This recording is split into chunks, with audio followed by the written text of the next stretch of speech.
हा नमस्कार सर म्हणलो. नमस्कार, जय शिवराय. बोला. सर आता राज्यामध्ये वातावरण कसं राहील बरं? आणि बऱ्याच शेतकऱ्याच्या कमेंट पण होत्या आपल्याकडं. हं, हं. हां बरं आज कसं राहील बरं आजचं वातावरण? आजची परिस्थिती आपण पाहतोय आणि उद्याची परिस्थिती आपण पाहणार.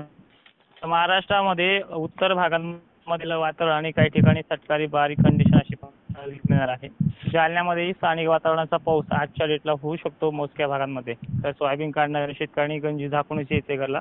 हां कारण की दुपारच्या नंतर काही काही मोजक्या भागात ढगांची निर्मिती पाहायला मिळणार आहे.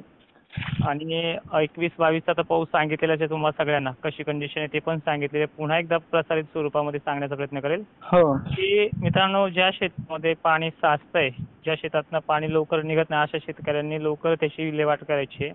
कारण की पूर्व विदर्भामध्ये 20 तारखेलाच, आता उद्याचा दिवस बाकी आहे फक्त 19 तारीख, पूर्व विदर्भातल्या वर्धा, चंद्रपूर, गोंदिया, नागपूर, यवतमाळ, हिंगोलीचा पण काही भाग, वाशिमचा पण पूर्वेकडील भाग, अकोल्याचा पण काही भाग आणि गोंदिया गडचिरोलीपर्यंत ह्या पावसाची मजल अति तीव्र प्रमाणामध्ये 20 तारखेला दुपारनंतर 4च्या 5च्या पिरियडला सुरू होणार आहे. आणि 21 तारखेला संबंध महाराष्ट्रामधल्या प्रत्येक जिल्ह्यामध्ये 65% किंवा 55% क्लाउड कव्हरिंग एरिया असणारा हा पाऊस येत आहे. म्हणजे पहिल्या दिवशी काही सगळा भाग घेणार नाहीये, पण पाऊस मात्र त्याच तीव्रतेने, त्या क्षमतेने ते बाष्पयुक्त वारे महाराष्ट्रामध्ये आज जोराने वाहताना देखील पाहायला मिळतील. गरमीची लेवल वाऱ्यामुळे थोडी जाणवणार कमी आहे, पण ती सुद्धा बाष्पयुक्त वारे महाराष्ट्रात येऊन ठेपले आहेत. आणि येणाऱ्या 24 तासामध्ये म्हणजे 19 आणि 20ला संपूर्ण जिल्ह्यांमध्ये वारे बाष्पयुक्त सक्रिय होणार आहेत. फक्त असा भाग आहे पूर्व विदर्भातला, ह्या पूर्व विदर्भातल्या भागांना 20 तारखेला पाऊस आपला प्रभाव दाखतोय. आता पावसाचं स्वरूप जर सांगायचं म्हणलं विविध भागानुसार, तर मराठवाड्याचं आणि विदर्भाचं स्वरूप जर पाहायला मिळालं तर 20 आणि 21ला मेघगर्जनेचा पाऊस असेल. पश्चिम महाराष्ट्र आणि खानदेशाला हा पाऊस मध्यम ते जोरदार राहील. मोजक्याच ठिकाणी मेघगर्जना घडेल, बाकीच्या ठिकाणी आभाळ निघणं, धुळी निघणं आणि लगेच त्याच्यातनं धारा उतरणं अशी कंडिशन पाहायला मिळणार आहे. पण पूर्व विदर्भाचं चित्र जर पाहिलं, पूर्व विदर्भ आणि पूर्व मराठवाड्याचं नांदेडकडचा भागासंगत जर पाहायला गेलं तर आभाळ दुपारनंतर सक्रिय होईल, काही ठिकाणी सकाळी पाहायला मिळेल. पण दुपारनंतर धुळकट वातावरण, करड्या रंगाचं आभाळ आणि मेघगर्जनेसह मुसळधार पाऊस असा संगम सगळा या पूर्व विदर्भातल्या जिल्ह्यांचा आहे. आणि स्वरूप ढगफुटी म्हणाल तर ते सुद्धा कंडिशन पाहायला मिळणार आहे. महापूर म्हणले तर ते पण पाहायला मिळणार आहे. आणि एकंदरीत मी पहिले थोडंसं शेतकऱ्यांना, जसं मला सुद्धा कळमलं नाही त्या दिवशी अंदाज सांगताना, आपला कालचाच व्हिडिओ तो व्हायरल गेलेला, की हातातोंडाशी आलेला घास हा हिरावून घेतो की काय, अशी पूर्व विदर्भाची कंडिशन आपल्याला मॉडेलनुसार स्पष्ट दिसते आहे. त्याचं बाकीत सुद्धा आपण 20 सप्टेंबरला परतीचा पाऊस परतणार आहे, हे सुद्धा आपण पोळ्याच्या अगोदरची माहिती शेतकऱ्यांना दिली होती. काही शेतकऱ्यांनी सोयाबीन काढायला देखील सुरुवात केली. प्रत्येक माझ्या पण घरची सोयाबीन काढणं चालू आहे. तर सोयाबीन जे काढतायत, सोयाबीन काढण्याची रिस्क घेतायत अशा शेतकऱ्यांना विनंती आहे की वेगवेगळ्या भागाचा अंदाज दिलाय, पण त्या अंदाजानुसार तुमची सोयाबीन घरात येऊ द्या किंवा तिथेही व्यवस्थित पाणी साचेल अशा भागात ठेवू नका, गंजी वगैरे नदीच्या काठाला ठेवू नका. आणि पूर्व विदर्भाच्या सर्व शेतकऱ्यांना इशाराच आहे की तुमच्याकडे रेड अलर्ट चक्क 4 ते 5 दिवस कंटिन्यू राहणार आहे. त्यामुळे नदी काठच्या शेतकऱ्यांना, नदी काठला असलेल्या सोयाबीनच्या गंजांना थोडा भीती आहे. त्यामुळे तुमच्या पद्धतीनं तुमचं नियोजन तुम्ही ठेवावं अशी माझी वैयक्तिक विनंती असणार आहे आणि पूर्वकल्पना देखील असणार आहे. तर तुमच्या काही शेतकऱ्यांच्या कमेंट असतील कमेंट बॉक्समध्ये किंवा माझ्याही कमेंट बॉक्समध्ये काही शेतकऱ्यांनी कमेंट दिले असतील तर त्यांचं तुम्ही उत्तर घेऊ शकता. काही काळजी करू नका. सर अकोल्यामध्ये पाऊस कसा राहील बरं? अकोल्यामध्ये विजांच्या कडकडाटामध्ये पाऊस आहे. सुरुवात 20 तारखेला काही भागांमध्ये सुरुवात करतोय आणि 21 भागातल्या सर्व भागांना सुरुवात करतोय. पाऊस भाग बदलत आहे. एकदमच सगळे गावं घेणार नाहीये, पण तिथून पुढे सगळ्या गावांना त्याचा धाक असणार आहे. तो 2 दिवसात सगळे गावं घ्यायची त्याची क्षमता देखील आहे. दुसरी कमेंट आहे की नांदेडमध्ये पाऊस कसा राहील? नांदेडमध्ये सुद्धा विजांच्या कडकडाटात नदी नाले वाहणं अशी कंडिशन आहे.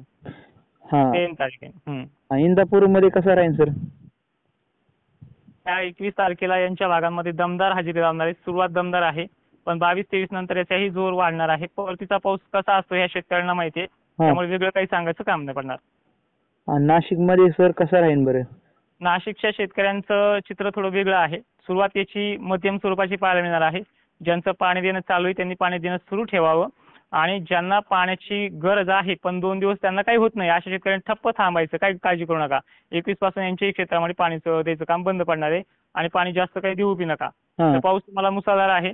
आणि ज्या शेतकऱ्यांच्या अजूनही पिण्याच्या पाण्याचा प्रश्न किंवा रब्बीच्या हंगामाचा प्रश्न मिटलेला नाहीये अशा शेतकऱ्यांना गॅरंटी देतो की ह्या 2 आठवड्यामध्ये तुम्ही कंटाळता एवढा पाऊस आहे. सर अमरावतीमध्ये पाऊस कधी येईल?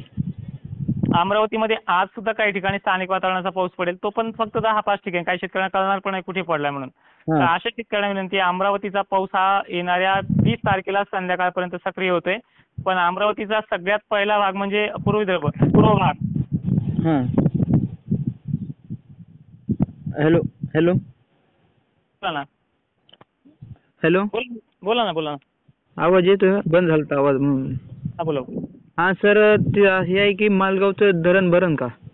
अशी एक माजलगावच्या धरणामध्ये आवक आता चांगली वाढलेली आहे. माजलगावच्या धरणाचा प्रश्न 3 ऑक्टोबरपर्यंत सुटेल आणि त्यांना 20 तारखेपासून पावसाची पाण्याची आवक सुरू झालेली, त्यांनी चक्क मानलं या गोष्टीला. हां. आणि विशेष म्हणजे तुम्ही त्या धरणाची चिंता सोडून द्या. 3-4 ऑक्टोबरपर्यंत तुमचं धरण पूर्ण क्षमतेने भरेल. कमीत कमी 70 ते 80% शाश्वती माझ्याकडनं तुम्हाला मिळते. हां. हो सर, सगळ्या शेतकऱ्याच्या कमेंट झाल्या.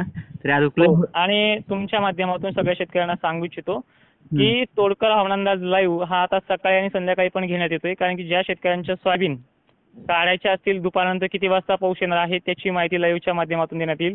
तारखा तुम्हाला सगळ्यांना माहीत झाल्या आहेत. तारखाच्याबद्दल तुम्हाला सगळी तीव्रताही माहीत झाली आहे. पण बरेचसे शेतकरी आता ह्याही काळात थोडी दम धरणार नाही, तर सोयाबीन आपण दामकी काढूयात, पुढे थोडी थळके आले ते काढून घेऊयात.